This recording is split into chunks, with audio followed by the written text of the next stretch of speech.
한국 인터넷에는 많은 공포썰이 돌아다니고 있으며 그 중에서 종종 사람들의 등골을 오싹하게 만드는 이야기들이 있습니다. 긴 이야기를 만들어 보겠습니다. 어느 한적한 시골 마을에 민지라는 대학생이 살고 있었습니다. 민지는 오랜만에 방학을 맞아 부모님 댁을 방문하게 되었습니다. 마을은 예전 같지 않게 낡고 사람도 드문드문 보이는 조용한 곳이었습니다. 민지는 그곳에서 어린 시절의 친구들과 만나고 옛 추억을 되새기며 시간을 보내고 있었습니다. 어느 날 저녁 친구들과 함께 밤이 늦도록 대화를 나누던 민지는 귀가하기 위해 집으로 발걸음을 옮겼습니다. 그날따라 하늘에는 달빛도 흐릿하고 골목길은 어둠이 짙게 깔려 있었습니다. 마을의 가로등은 간간히 깜빡이고 이상하게도 그날따라 서늘한 바람이 불어왔습니다. 민지가 골목을 지나는데 느닷없이 뒤에서 인기척이 느껴졌습니다. 그녀는 뒤를 돌아보았지만 어둠 속에는 아무것도 보이지 않았습니다. 기분 탓인가 하고 그녀는 다시 발걸음을 재촉했습니다. 하지만 언젠가부터 그녀의 발 뒤쪽에는 뚝뚝 따라오는 발자국 소리가 끊임없이 들려왔습니다. 민지는 속도를 높였고 발자국 소리도 함께 빨라졌습니다.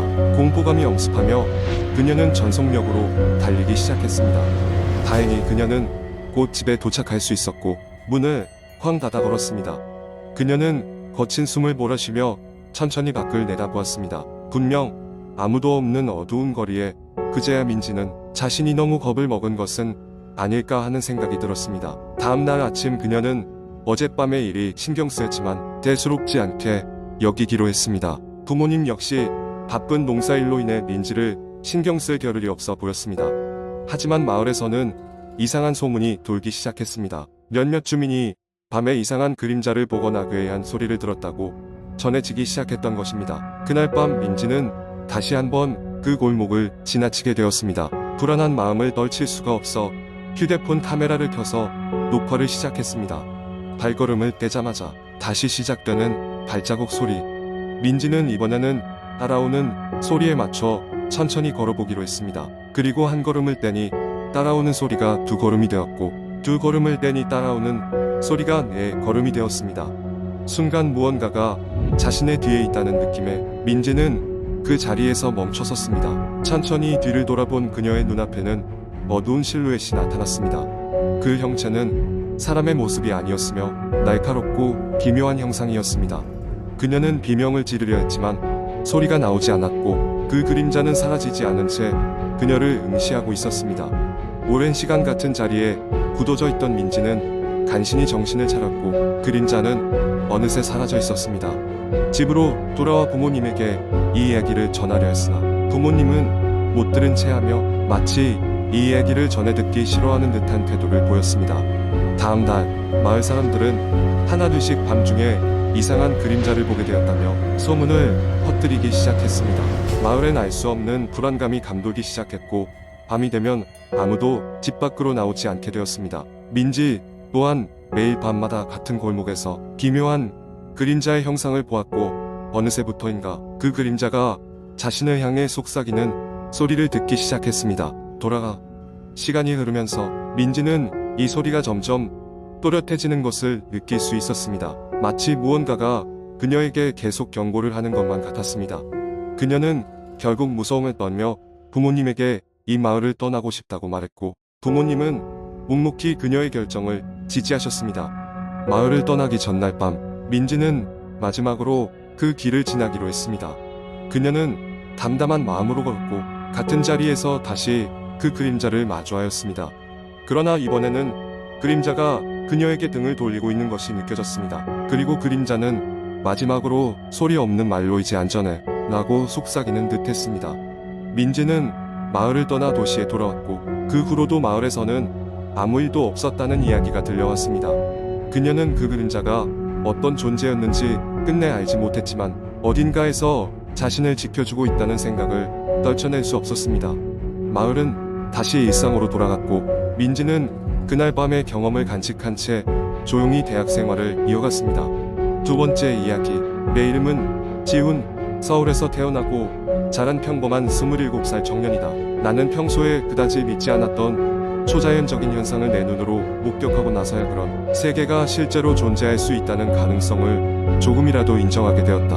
그 일이 벌어지기 전까지만 해도 난 유령이나 귀신이 사람들을 놀래키는 이야기들을 그냥 재미로 듣는 것에 불과하다고 생각했지만 지금은 그런 생각이 신중하지 않았음을 깨달았다. 그날은 무척이나 더운 여름날이었다. 한 달 넘게 비가 오지 않아 도심의 모든 것이 메마나 가고 있었고 낮엔 찌는 듯한 무더위에 사람들은 하나같이 지쳐가고 있었다. 나는 그날따라 업무가 많아 야근을 하게 되었고 사무실을 나선 시각은 이미 새벽이었다. 빌딩에서 나와 집까지는 지하철 2정거장 거리. 평소엔 사람이 붐비는 시간이라 귀찮아도 지하철을 타지만 그날은 더위를 피해 걸어가기로 결심했다. 복잡한 도시의 야경은 낮 동안 분주한 에너지를 소진하고 이제는 정적 속에서 숨을 고르는 듯했다. 거리의 사람은 거의 보이지 않았고 나는 조용한 골목길을 따라 천천히 집으로 걷고 있었다.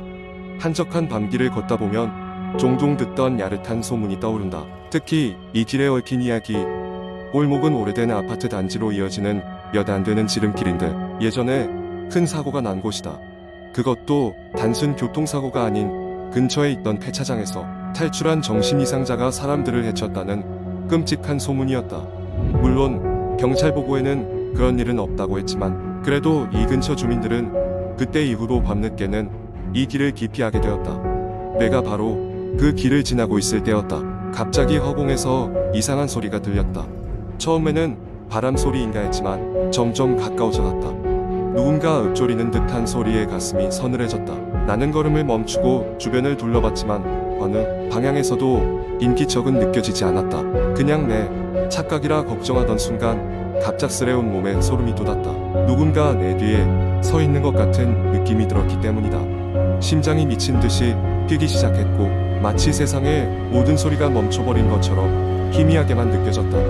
마음을 진정시키려고 천천히 뒤를 돌아봤다. 하지만 그곳에는 아무것도 없었다. 긴장의 끈이 풀렸지만 오히려 더 무서워졌다. 상상도 못한 알 수 없는 공포가 내 의식의 일부분을 집어삼킨 것 같았다. 조심스럽게 한 발자국씩 앞으로 걸어나가는데 갑자기 머리카락이 거꾸로 서는 듯한 기분이 들었다. 바로 옆에 무언가가 스쳐 지나간 느낌이었기 때문이다. 순간 불현듯 허공에서 흩날리는 이상한 웃음소리가 들려왔다. 미칠 것 같았다. 결코 뒤돌아보지 않겠다고 다짐하며 빠르게 골목을 벗어나기 위해 달려갔다. 그저 달리기만 했다. 언제쯤이었을까 나는 결국 도심의 반짝이는 불빛 속에서 멈출 수 있었다. 숨을 헐떡이며 잠시 멈춰 뒤를 돌아본 순간 골목에는 아무것도 없었다. 그저 고요한 거리만이 밤을 맞이하고 있을 뿐이었다.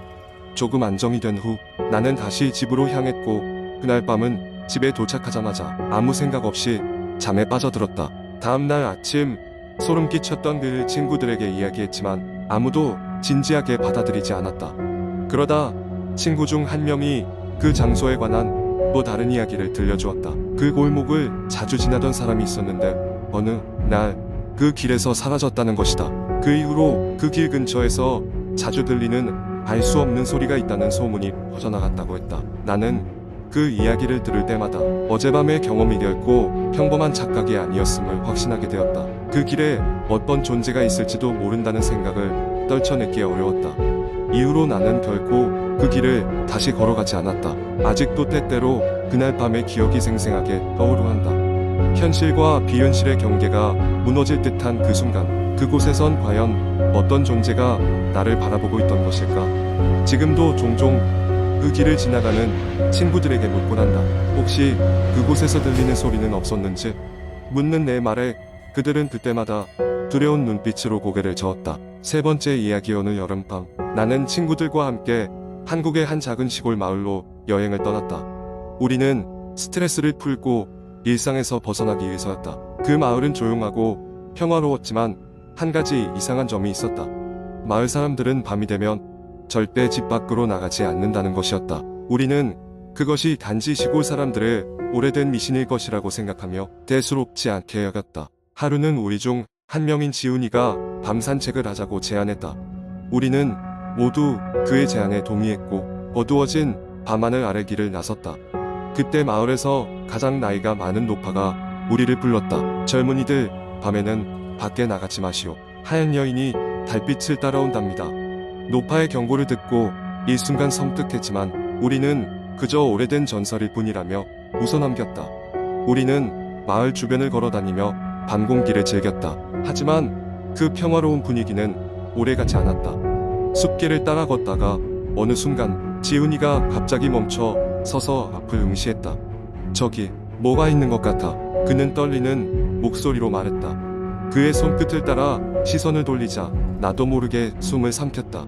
몇 미터 앞 숲 사이로 하얀 옷을 입은 여인이 서 있었다. 긴 머리가 얼굴을 가리고 있었기 때문에 얼굴은 보이지 않았지만 그녀 주위의 공기가 얼어붙은 것처럼 느껴졌다. 우리는 동요하기 시작했고 그 여인에게서 눈을 뗄 수 없었다. 그러다 갑자기 그녀가 우리를 향해 천천히 걸어오기 시작했다. 모두들 움직일 줄 몰랐고 공포에 사로잡혀 그 자리에 얼붙고 왔다. 그녀가 가까워질수록 차가운 한기가 피부 깊숙이 파고들었다. 그때 지훈이가 목소리를 바들바들 떨며 외쳤다. 도망쳐.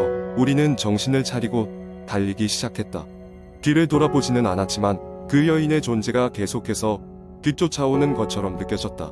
헐떡거리며 마을로 돌아왔을 때 우리는 숨을 고르며 서로를 쳐다보았다. 다들 믿을 수 없다는 표정이었다.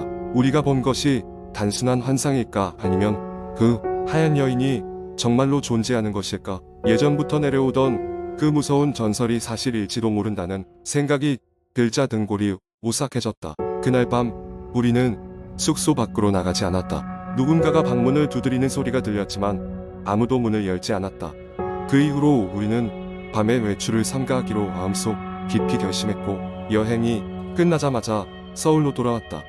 하지만 그날 밤의 기억은 쉽게 잊혀지지 않았다. 가끔씩 한밤중에 창밖을 바라보다가 흰 그림자를 보면 그 여인이 다시 찾아온 것은 아닌가 하는 두려움이 밀려온다. 그 마을의 하얀 여인 이야기는 우리에게 그렇게 오래도록 남아서 괴롭히고 있다.